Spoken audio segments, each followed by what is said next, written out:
बल्कि आने वाले वर्षों के लिए एक नई दिशा की परिभाषा थे। जैसे ही दोनों नेताओं ने दस्तावेज पर हस्ताक्षर किए, इसकी गूंज सिडनी से वॉशिंगटन तक गूंज उठी, क्योंकि यह समझौता सिर्फ दो देशों के बीच नहीं था। यह क्वाड गठबंधन को मजबूत करने की दिशा में एक निर्णायक कदम था। इस नए समझौते के तहत भारत और ऑस्ट्रेलिया नियमित सैन्य वार्ता करेंगे, खुफिया जानकारी का आदान प्रदान करेंगे और सबसे महत्वपूर्ण पनडुब्बी सहयोग करेंगे। अब दोनों देश हिंद महासागर में किसी भी संदिग्ध गतिविधि पर कड़ी नजर रखेंगे।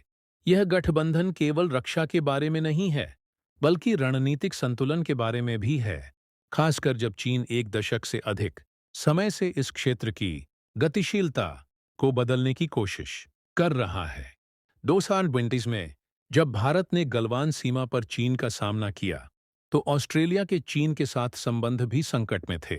ऑस्ट्रेलिया ने कोरोना वायरस की उत्पत्ति की जांच की मांग की थी और चीन ने व्यापार प्रतिबंधों के साथ जवाब दिया। इस प्रकार चीन दोनों के लिए एक साझा खतरा बन गया और अब 4 साल बाद भारत और ऑस्ट्रेलिया ने इस जोखिम का मिलकर सामना करने का फैसला किया है। यह समझौता हिंद महासागर में शक्ति के एक नए संतुलन का प्रतिनिधित्व करता है, जहां लोकतंत्र,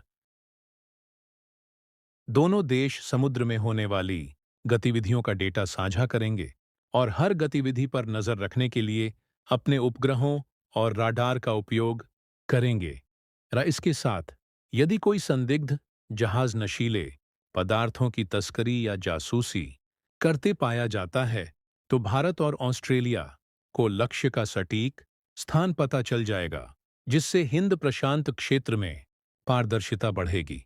सबसे दिलचस्प बात यह है कि यह समझौता ऐसे समय में हुआ है जब वैश्विक अनिश्चितता चरम पर है। अमेरिका आर्थिक अस्थिरता का सामना कर रहा है, चीन लगातार आक्रामक होता जा रहा है और यूक्रेन में संघर्ष जारी है। ऐसे में भारत ऑस्ट्रेलिया साझेदारी स्थिरता के प्रतीक के रूप में उभरती है। दोनों देश एक दूसरे के नौसैनिक अड्डों का उपयोग कर सकेंगे, जिससे हिंद महासागर और प्रशांत क्षेत्र में उनकी रणनीतिक उपस्थिति बढ़ेगी। इसके अलावा जैसे जैसे चीन दक्षिण चीन सागर में कृत्रिम द्वीप बना रहा है और अफ्रीका में अपनी नौसैनिक उपस्थिति बढ़ा रहा है, भारत और ऑस्ट्रेलिया बराबरी की स्थिति बनाने की तैयारी कर रहे हैं। यह समझौता चीन की तथाकथित मोतियों की माला का सीधा जवाब है, जो हिंद महासागर में अपने अड्डे बनाकर भारत को घेरने की उसकी कोशिश है। अब जापान, अमेरिका और फ्रांस जैसे सहयोगियों के सहयोग से